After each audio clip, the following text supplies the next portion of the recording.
ಸ್ನೇಹಿತರೆ, ಉದ್ಯೋಗ ಬಂಧು ಯೂಟ್ಯೂಬ್ ಚಾನಲ್ಗೆ ಸ್ವಾಗತ.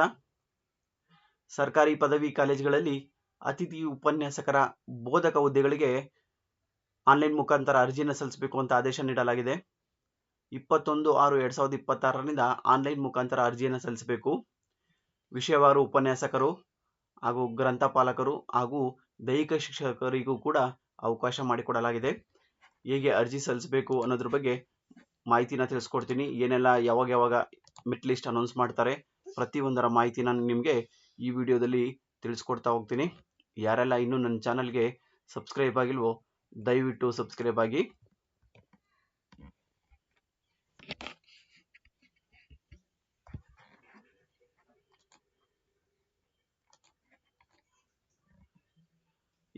ರಿಂದ ಇಲಾಖೆಯ ಅಧಿಕೃತ ಪೋರ್ಟಲ್ನಲ್ಲಿ ಆನ್ಲೈನ್ ಮುಖಾಂತರ ಅರ್ಜಿ ಸಲ್ಲಿಸಲು ಅವಕಾಶ ಮಾಡಿಕೊಡಲಾಗಿದೆ. ಪೋರ್ಟಲ್ ಬಂದು dce.karnataka.gov.in.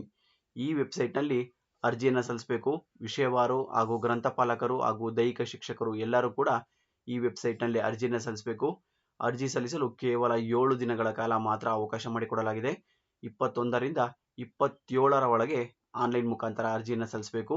ಹಾಗೆ ಒಂದು ದಿನದ ನಂತರ ಅಂದರೆ 28ರಂದು ತಾತ್ಕಾಲಿಕ ಮೆರಿಟ್ ಪಟ್ಟಿಯನ್ನು ಪ್ರಕಟಿಸಲಾಗುತ್ತದೆ.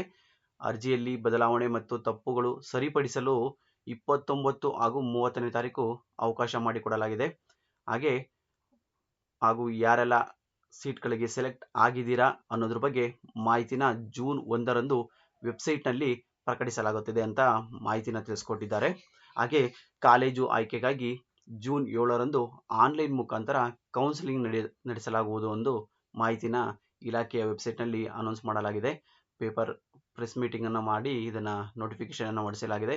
ಹಾಗೂ dce.karnataka.gov.in ಈ ವೆಬ್ಸೈಟಲ್ಲೂ ಕೂಡ ಅನೌನ್ಸ್ ಮಾಡಲಾಗಿದೆ. ಹೋದ ವರ್ಷ ಕೂಡ ಆನ್ಲೈನ್ ಮುಖಾಂತರ ಅರ್ಜಿಯನ್ನು ಕರೆಯಲಾಗಿತ್ತು. ಈ ಬಾರಿಯೂ ಕೂಡ ಆನ್ಲೈನ್ ಮುಖಾಂತರನೇ ಅರ್ಜಿ ಸಲ್ಲಿಸಲು ಅವಕಾಶ ಮಾಡಿಕೊಡಲಾಗಿದೆ. ಯಾರೆಲ್ಲ ಸರ್ಕಾರಿ ಪದವಿ ಕಾಲೇಜುಗಳಲ್ಲಿ ಅತಿಥಿ ಉಪನ್ಯಾಸಕರಾಗಿ ಹುದ್ದೆಯನ್ನು ಪಡಿಬೇಕು ಅಂದ್ಕೊಂಡಿದ್ದೀರೋ ಅವರು ಆನ್ಲೈನ್ ಮುಖಾಂತರ 21 ರಿಂದ 21/6/2026ರಿಂದ ಅರ್ಜಿಯನ್ನು ಸಲ್ಲಿಸಿ. ಹಾಗೂ ಕೊನೆಯ ದಿನಾಂಕ ಸಾಕಷ್ಟು ಕಮ್ಮಿ ಇರೋದ್ರಿಂದ ಮೊದಲೇ ಅರ್ಜಿಯನ್ನು ಸಲ್ಲಿಸ್ಕೊಳ್ಳಿ. ಕೊನೆಗಳಲ್ಲಿ ಸರ್ವರ್ ಪ್ರಾಬ್ಲಮ್ ಆಗೋ ಚಾನ್ಸಸ್ ಇರುತ್ತೆ. ಆದ ಕಾರಣ 27ರ ಒಳಗೆ ಅರ್ಜಿಯನ್ನು ಸಲ್ಲಿಸಿ.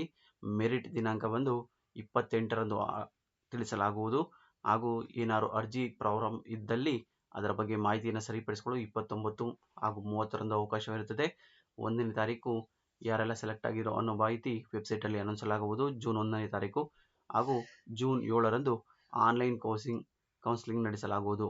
ಎಲ್ಲ ಕೂಡ ಆನ್ಲೈನ್ ಮುಖಾಂತರನೇ ನಡೆಯಲಿದೆ. dce.karnataka.gov.in ಈ ವೆಬ್ಸೈಟ್ನಲ್ಲಿ. Thank you.